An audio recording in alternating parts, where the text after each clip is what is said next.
Hey everybody, Smart Silver Stacker here. Hope you're doing well. Welcome to another live stream. So today, a little bit of a recovery in the silver price, more or less flat on the day. I mean, it wasn't much. You can see we came back from the lows there in the mid $29 range back up to just over 30. So still a lot of uncertainty about where the price is going to head in the short term. But let me tell you, in the long term, based on what we saw today, I am convinced that silver is headed much higher, probably even on the medium term, because we actually got the beginning of rate cuts here among the G7 nations. So this is a significant development.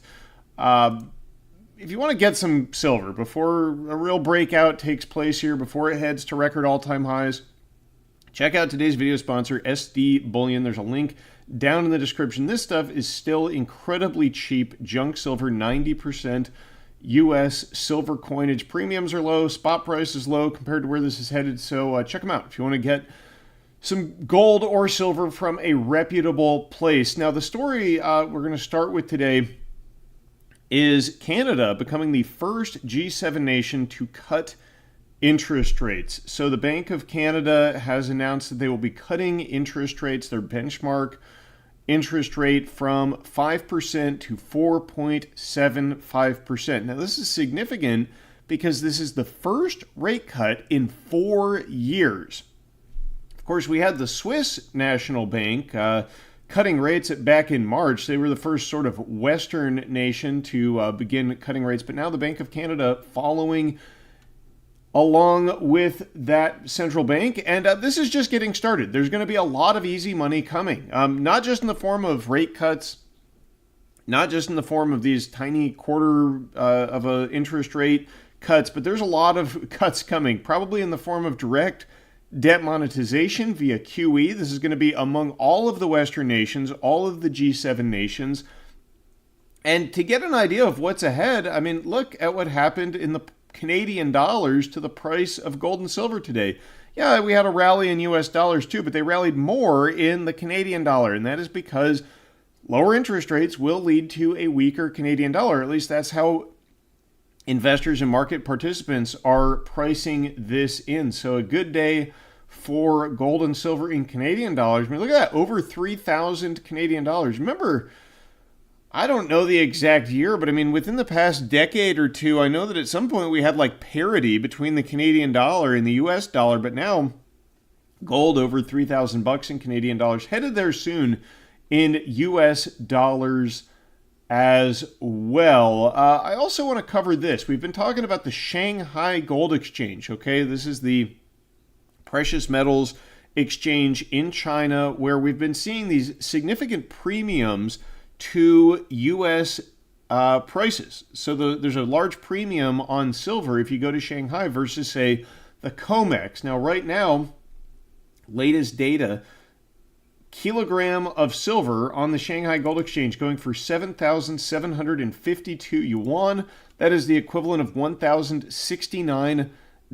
So they have had a bit of a pullback. The silver price was higher in Shanghai recently, but still it's a significant premium over what silver is trading at in the US. You can see that if we go to a troy ounce price, that is $33, still a greater than 10% premium over US prices. So there's a significant difference between these markets. Now, what does that mean? Well, I think it means that there's a large demand for silver in China. They're building out high-tech infrastructure. They're building out solar technology. They have a significant demand for increasing energy. And this is, around the world, right? This isn't just China, although China has, been expanding their solar capacity tremendously. Last year alone, they installed more solar capacity than the U.S. has in entirety. So keep that in mind here.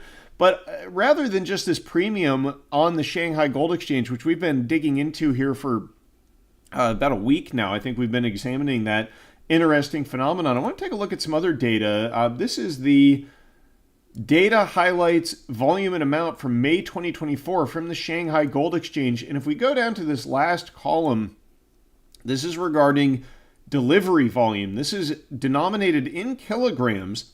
And there's some interesting data here. So first thing I want to draw your attention to is this, the delivery ratio. So This past month, this is for May, 76.48% of contracts for gold stood for delivery.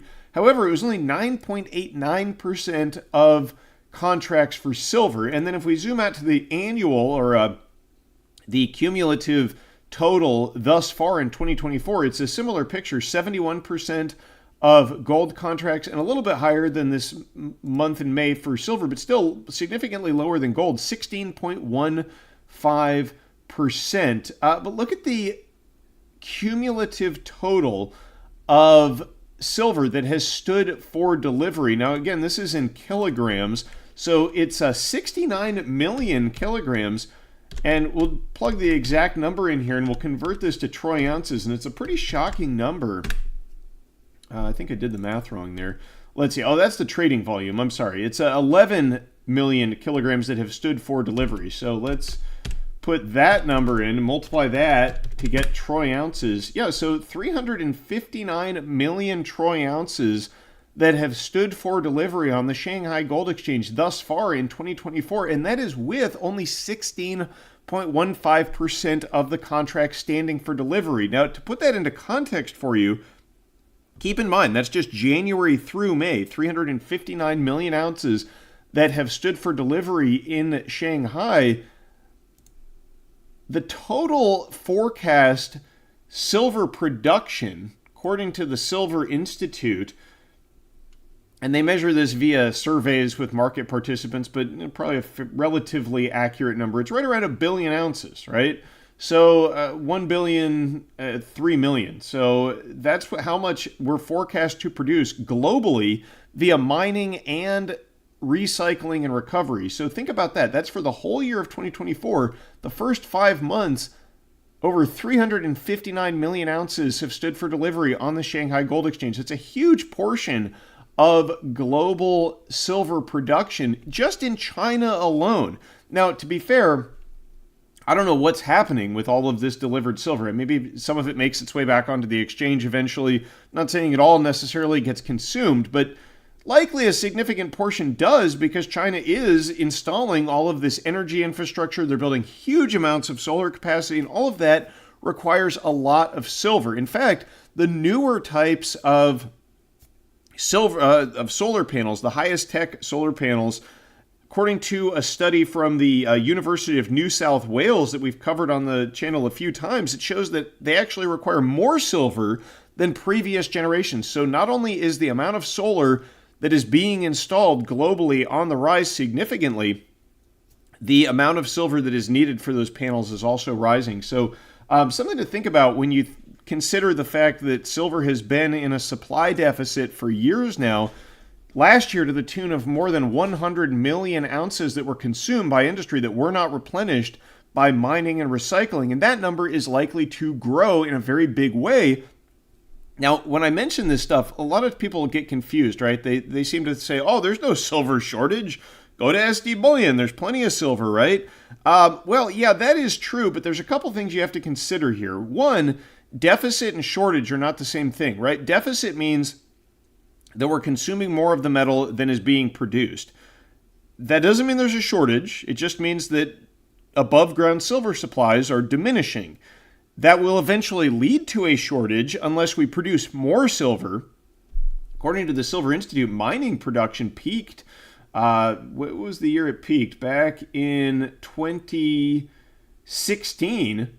899 million ounces. This year it's forecast 825 or 823.5. So mining production peaked years ago. In order to get that number up to compensate for all the silver that is being consumed by industry, you're going to need higher prices, right? Price has to rise to incentivize producers to mine more of this stuff. So there is enough silver in the world to fulfill the industrial demand, but you're going to need to produce more of it. You're going to need to dig more up. And in order to do that, we're going to need higher prices. We're going to need much higher prices, actually, because although, yes, the price of silver is up, you have to consider that inflation also has been increasing the cost to produce the metal. So you're going to need to see an increase in the silver price, one, just to compensate for the cost of production increases imposed by inflation. but also to incentivize these miners to actually boost production and not just maintain.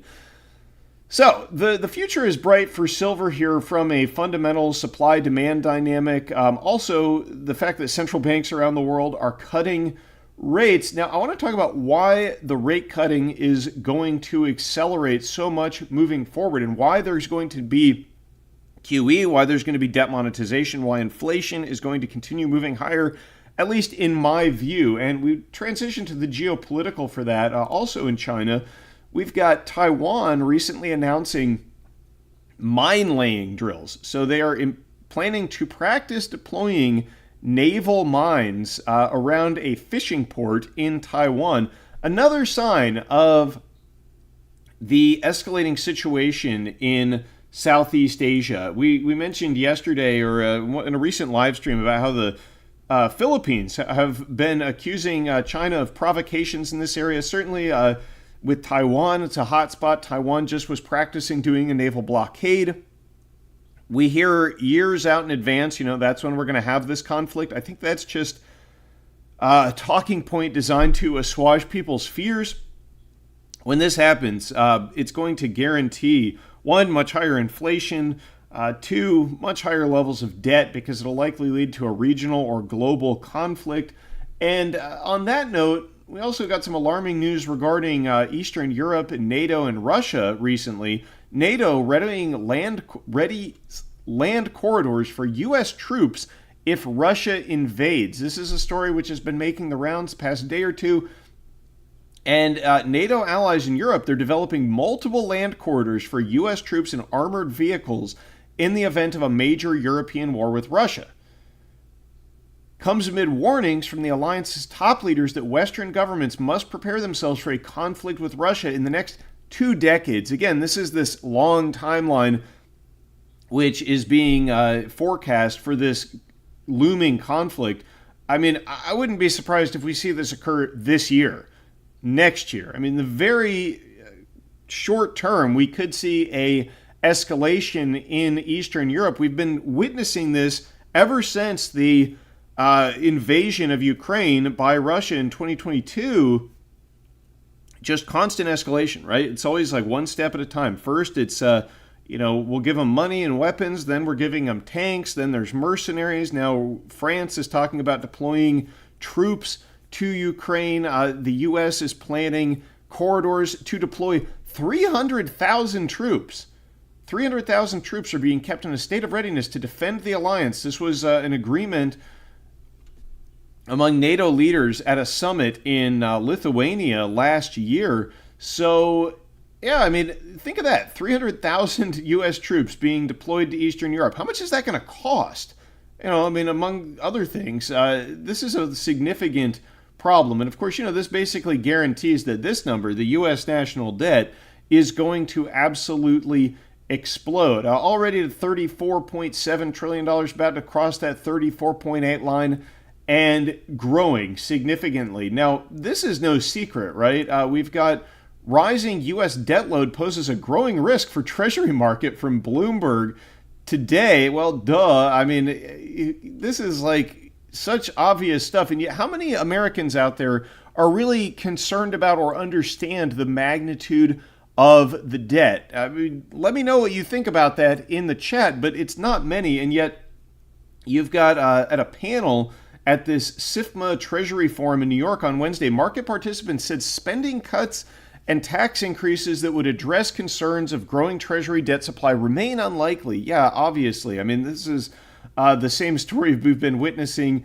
for decades. The debt just will grow. I mean, that is an accepted fact. Nobody even is worried about this, right, among our leadership. Janet Yellen, Secretary of the Treasury, says we don't have to worry about the debt. We just have to worry about our ability to service the debt.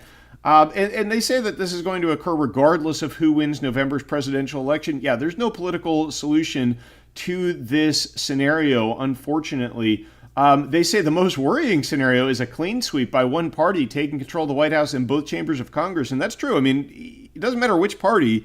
If they get control, they're going to push through vast amounts of spending. Where will the dollars go? I guess that'll be determined by who gets elected, but guarantee you the military-industrial complex is going to get a nice fat check, financed via, the children of the U.S., their future being borrowed against. And this is not going to stop. They say, this is Jason Granite, Chief Investment Officer at BNY Mellon, says no matter what the election result is, when you fast forward 5 to 10 years, the fiscal direction is not comfortable. That is an understatement, I think. That is an understatement. Yeah, Jordan Brady says it's not debt, it's free money that we haven't been taxed on yet. That's in the chat there. Yeah, well, it sounds like, Jordan, you've been going to the school of modern monetary theory. You'll fit in great there with talking points like that. It's not free money, unfortunately. I mean, eventually the piper will have to be paid, and it's likely to be paid via the hidden tax of inflation. They're not going to cut spending. They're not going to raise taxes. And what that means is that we're all going to pay for it via a devalued currency. And that's why I'm stacking hard assets like gold and silver. At least they can't be devalued by a central bank, right? Whose stated goal is to devalue the currency. They just don't tell you how much they're going to devalue it. Now, even the CBO, the Congressional Budget Office, tells us this, says, according to their most recent budget and economic report, the CBO's projection, federal budget deficits will total $20 trillion over the 2025 to 2034 period, and federal debt held by the public reaches 116% of GDP. Well, they're not factoring in, when they say that number, 116%, they're not actually factoring in the debt that is held by foreign holders of Treasury debt. I don't know why, because if you factor that in, it's about $8 trillion that foreign holders have in U.S. Treasuries. Once you consider that, that's how you get the $34.8 trillion number. If you subtract foreign holders, it's like $27 trillion held by the public. But we're already over 122.28%, according to the U.S. debt clock. That's factoring in the foreign holders of U.S. debt as well. And that's a pretty important sector of the debt, because that's actually where we're seeing major holders like China dumping the debt at a record pace. So, where's all that debt going to go? Well, someone has to buy it. And, I can give you a hint as to who it's going to be. It starts with F and it ends in Federal Reserve, right? The Federal Reserve is going to monetize all of this debt. It's going to debase the currency tremendously. And as a result, the dollar-denominated price of everything, including the precious metals, is going to be heading much higher. Also, they say $20 trillion over the next 10 years. This is not factoring in World War III. Okay, this is just, factoring in business as usual. We got a major war with the BRICS nations, or with China, with Russia, seems to be where we're heading. This number will likely be vastly larger than what they are forecasting. And I've done videos where I've gone back and looked at previous forecasts from the CBO, and they almost always understate the level of inflation and the level of debt that is ahead of us. And I don't think that this forecast is any different. Although, as if $20 trillion is like some small potatoes. I mean, that's a huge deficit, $2 trillion annually. Keep in mind, it took over 200 years to borrow the first $1 trillion. Now it's like every year, $2 trillion. That number is going to go much, much higher. I'm sure we'll be borrowing, $3 trillion, $4 trillion a year if this war kicks off, because war is tremendously expensive. It's the most inflationary, debt-creating event that the nations of the earth can undertake.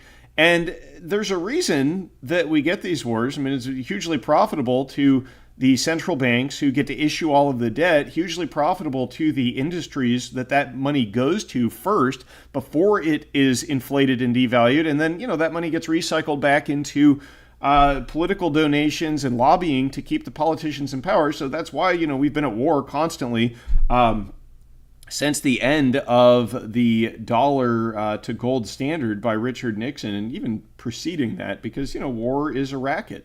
That is the bottom line. But yeah, we're going to see much higher prices for gold and silver, I believe, moving forward. The fact that you can still get junk silver for, $226, $22.60 per $1 face value, an absolute steal, considering where premiums have been recently. I mean, just think back March of 2023, this stuff was skyrocketing in price, dried up like that when the banks started to fail.